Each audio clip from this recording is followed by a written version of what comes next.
No sé tú, pero yo estoy cansado de ver a gente que te promete que vas a evitar las lesiones si sigues su método particular, si haces su ejercicio mágico, si compras un suplemento concreto y demás tonterías del estilo. En estos momentos sabemos de sobra que la magia no existe y siempre hay un truco detrás. Así que, hablemos de lesiones. Hace tiempo hice un vídeo sobre lesiones en el parkour. Os lo dejaré por aquí en alguna parte, pero esta vez voy a darle un enfoque distinto, más actual y un poco más general, no tan específico del parkour. Una lesión es un término complejo de definir, aunque más o menos cuando hablamos de lesiones sabemos a qué nos referimos. Si vamos a algo más objetivo y más riguroso, como podría ser un trabajo de investigación, aquí vamos a necesitar una definición más clara y más concisa. La definición puede variar desde simplemente un reporte de dolor derivado de la práctica deportiva, pasando por algún evento o efecto adverso relacionado con la práctica deportiva que comprometa el rendimiento, o incluso poniendo como requisito la limitación en la participación o la pérdida de sesiones tanto de entrenamiento como de competición. Al no haber un consenso claro sobre esto, podemos encontrarnos con cierta controversia en la literatura científica. Igualmente, si consideramos el dolor o no dentro de la definición de lesión, esto se nos puede complicar aún más. A día de hoy sabemos que el daño en el tejido no es igual a dolor y que el dolor no es igual a daño en el tejido. Sabemos que esta relación no es lineal, o al menos no en todos los casos lo es.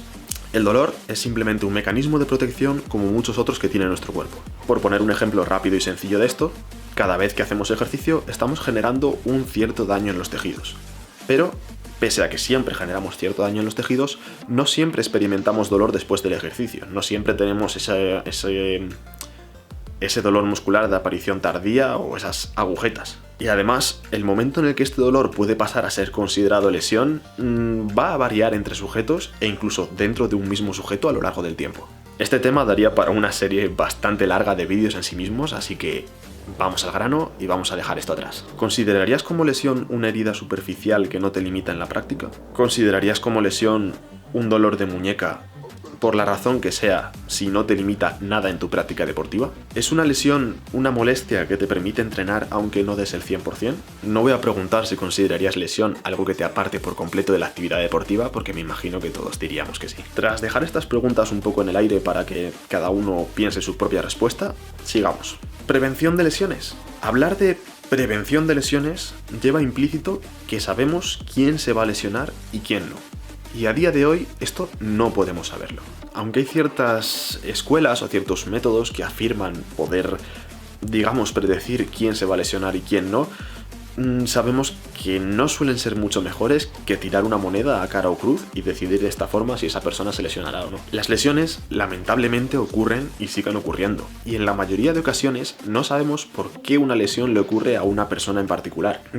Por esto hablar de prevención es un poco difícil. Cuando hablamos de lesiones no estamos hablando de una certeza absoluta. No sabemos quién se lesiona y quién no. Como mucho podemos hablar de cierto riesgo de lesión, ya que nos encontramos en un terreno de incertidumbre. Del mismo modo, no podemos saber cuál es el riesgo de lesión exacto de un individuo. Un concepto muy interesante aquí sería el de factor de riesgo. Un factor de riesgo es cualquier rasgo, característica o exposición del individuo que aumente la probabilidad de sufrir una lesión o un evento adverso. Algunos de estos factores que influyen sobre el riesgo de lesión son la condición física, la edad, la superficie en la que realizamos la práctica deportiva, el calzado, el uso o no de protecciones, la planificación que tenemos dentro de este deporte, el sueño. Tenemos muchos factores de riesgo muy diversos que interaccionan entre sí para más o menos establecer el riesgo que tendrá el individuo. Además, muchos de estos factores y su importancia van a variar a lo largo del tiempo. Esto hace que cada vez sea más difícil el establecer el riesgo individual, ¿no? Dentro de estos factores de riesgo podemos hacer ciertas clasificaciones.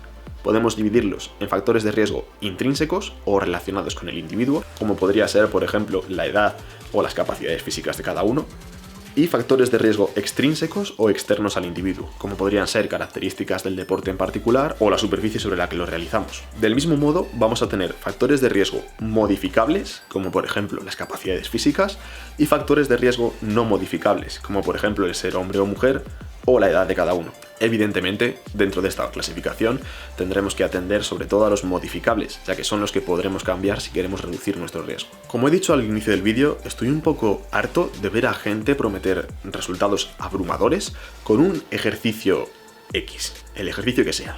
Básicamente porque no hay ejercicios mágicos. No existe el ejercicio que va a hacer que reduzcas tu riesgo de lesión. El ejercicio funciona muy bien, en general, para esto, pero importa más el cómo lo estás haciendo, el cómo lo planificas, el cómo evolucionas, cómo lo gestionas, que el ejercicio en particular que haces. Y bien, ¿qué puedo hacer para reducir el riesgo de lesión? Muchos deportistas, tanto a nivel amateur como algunos más profesionales, tienden a pensar que la prevención de lesiones se basa en estirar mucho y estirar bien. Incluso algunos se sienten culpables por no estar estirando lo suficiente o quizá estar haciéndolo de forma incorrecta. Por suerte para ellos, estirar realmente no es tan importante. El estiramiento realmente no parece funcionar como creemos que funciona, ni parece funcionar para lo que creemos que funciona. De hecho, con respecto a las lesiones, con respecto a la reducción del riesgo de lesión, es de las modalidades más inútiles realmente. En cuanto a la técnica en particular, no tenemos pruebas de que exista una técnica particular que predisponga a o que prevenga las lesiones por sí misma. Esto se debe en parte a la naturaleza multifactorial del riesgo de lesiones. Por poner un ejemplo, por levantar algo del suelo con la espalda doblada no estamos más cerca de lesionarnos, y por hacerlo con la espalda recta no estamos más cerca de no hacerlo. Sí que tenemos que tener en cuenta que la técnica va a variar la producción de fuerzas en nuestro cuerpo o las fuerzas a las que se ve sometido desde el exterior, pero una técnica o la otra no implicaría una lesión siempre que la fuerza generada no supere las capacidades del organismo. Aquí, por supuesto, estamos hablando de dolores y lesión. Si queremos hablar de rendimiento, con respecto al rendimiento, sí que es muy probable que exista una técnica ideal, pero esta sabemos que es muy variable entre individuos. Es decir, tu técnica ideal, la técnica con la que deberías hacer X cosa para tener un mejor rendimiento, probablemente no sea la misma que la de tus compañeros o amigos.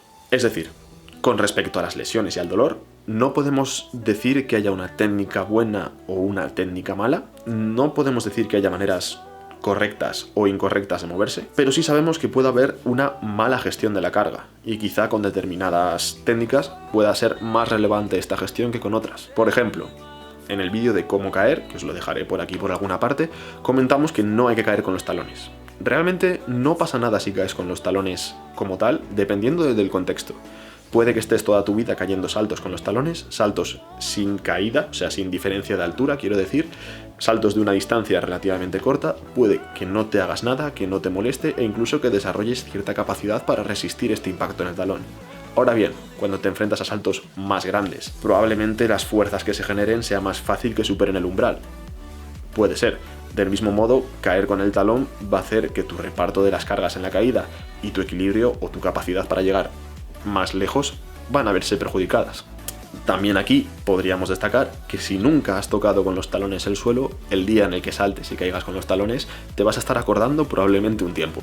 Como hemos dicho, no está directamente relacionado y va a depender del contexto.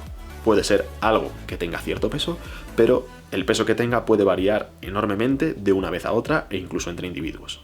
No podemos ser un policía del movimiento y que solo nos valga una técnica determinada, pero tampoco podemos caer en el nihilismo del movimiento y pensar que todo vale. Como ya os he dicho, depende del contexto. Si tenemos en cuenta que las lesiones suelen estar relacionadas a la fatiga, al sobreuso y al estrés, parece algo básico y primordial el saber gestionar esto. El manejo de la carga también está plagado de mitos que hacen flaco favor al deportista. En líneas generales, esta gestión podríamos reducirla a evitar picos exagerados de carga, aumentos exagerados en esta carga, y evitar parones o bajadas de carga muy prolongados. Pero no existe un ratio de carga aguda o crónica, digamos, mágico, o al que debamos apuntar. La idea en líneas generales sería entrenar regularmente, con aumentos moderados de la carga, e inicialmente esto podría sernos suficiente.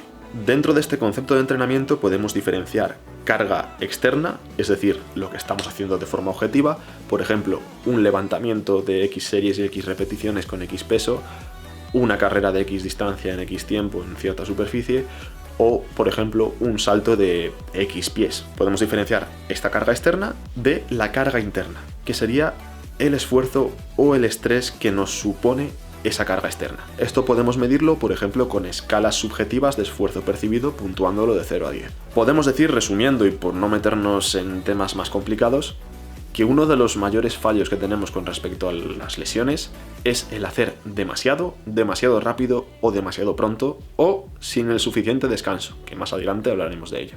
El manejo de la carga de entrenamiento realmente es un tema que da en sí mismo para un montón de vídeos o para un curso bastante largo, así que no me voy a detener mucho más y vamos a seguir avanzando. Piensa que esto ha sido simplemente la punta de un iceberg descomunal. El calentamiento antes de la práctica deportiva también parece ser algo muy interesante. Incluso se ha comprobado en distintos deportes que incluir en el calentamiento ejercicios que mejoren la fuerza, la conciencia y el control neuromuscular parecen ser suficientes para reducir el riesgo de lesión en el medio y largo plazo. Yo tengo mis dudas aquí con respecto a si es realmente por calentar como tal o si es por estar trabajando los 3 puntos que acabo de comentar. No.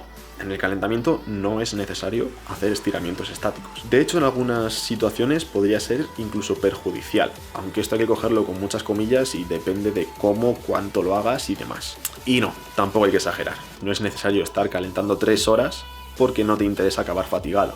Recordemos que los atletas que se fatigan suelen lesionarse con mayor facilidad. Al fin y al cabo, la fatiga también es un mecanismo de protección del cuerpo, como hemos mencionado anteriormente con el dolor, y está ahí por algo, no tenemos que ignorarla, tenemos que gestionarla. Por ahora, un buen punto de inicio para el calentamiento podría ser comenzar con una actividad similar a la que vayas a realizar, pero con una intensidad algo menor. Como hemos dicho, el descanso es muy importante. Ya no solo los días de descanso, sino que tienes que dormir lo suficiente y lo suficientemente bien. Sabemos que la falta de sueño tiene influencia en el riesgo de lesión, en el rendimiento tanto físico como mental y en la probabilidad de aparición del dolor, así como en su intensidad. Es uno de los mejores ejemplos de entrenamiento invisible. Hay muchas cosas fuera de tu entrenamiento que van a influir enormemente sobre él. Es muy raro ver realmente a alguien con una buena higiene del sueño, pero bueno, este tema también es bastante largo, bastante denso. Si os interesa, dejadme un comentario e intentaré hacer un vídeo pronto sobre el tema. Por supuesto, el pilar fundamental va a ser trabajar tus cualidades físicas. Sabemos que una de las herramientas más útiles para reducir el riesgo de lesión es el trabajo de fuerza. Cuanto más fuerte eres, y ojo, que existen muchas expresiones distintas de la fuerza, esto también daría para un vídeo bastante extenso. Cuanto más fuerte eres, más capacidad tienes para generar fuerzas y para resistir fuerzas del exterior, con lo cual es más difícil que éstas superen tus capacidades o tu tolerancia. Igualmente, el trabajo propioceptivo o de coordinación, especialmente con tareas dirigidas a la práctica que vayas a realizar, pueden ayudarte a tener algún que otro susto menos. Incluso podrían ayudarte en tu rendimiento. ¿Quién no quiere correr más rápido o tener un pie más de preci? El equilibrio, por supuesto, es una forma muy interesante de trabajar esta coordinación. Y realmente es uno de mis puntos débiles, yo no me llevo muy bien con las vallas. Uno de los grandes olvidados en este tema de la prevención de lesiones es la nutrición. Debes nutrirte de forma adecuada, yo no soy nutricionista, así que no voy a dar muchos comentarios al respecto, y tienes que hidratarte bien. Acuérdate de beber agua, sabemos que la deshidratación, incluso de forma aguda, incluso dentro de un entrenamiento, puede hacerte perder capacidades, puede hacer que tu rendimiento se vea muy disminuido, además de aumentar el riesgo de lesión. Muchas de las lesiones suceden tras un esfuerzo mal dirigido, tras un salto demasiado largo, tras intentar algo excesivamente difícil o hacer un salto con un gran impacto. Básicamente tras situaciones en las que te la juegas demasiado. Hay que tener cabeza y no ser cabezones.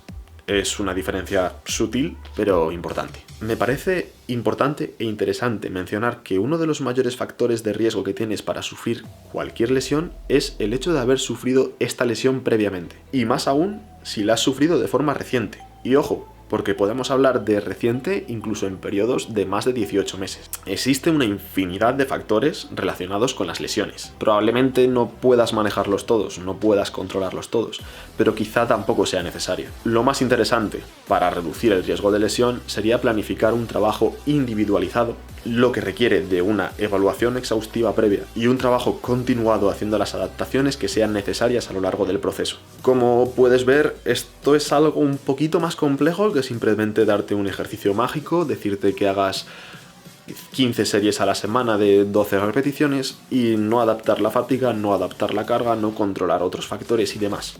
Es un poco más difícil, va un poco más allá de esos ejercicios mágicos. Como resumen, os voy a dejar por aquí la pirámide de prevención de lesiones de Adam Meakins, perdón por el inglés, no sé cómo se pronuncia exactamente, pero bueno, el tema es que la pirámide es muy interesante. Si quieres reducir tu riesgo de lesión si has sufrido alguna lesión y necesitas ayuda para recuperarte, si quieres recuperar tu rendimiento, o si tienes cualquier tipo de consulta, puedes ponerte en contacto conmigo. En un futuro, espero que próximo, puede que tengáis noticias de un pequeño proyecto relacionado con el parkour que tengo muchas ganas de que salga adelante. Igualmente, si te interesa el ejercicio, la salud, la fisioterapia o la ciencia, puedes pasarte por mi perfil de Instagram, donde comparto muchísimo contenido, y también puedes pasarte por Patreon, donde estaré compartiendo un poquito de contenido algo más exclusivo de aquí en adelante. Si te ha gustado el vídeo, simplemente deja tu manita arriba, suscríbete para no perderte más contenido, comparte el vídeo con alguien a quien creas que le puede ser de interés, y muchas gracias por verme.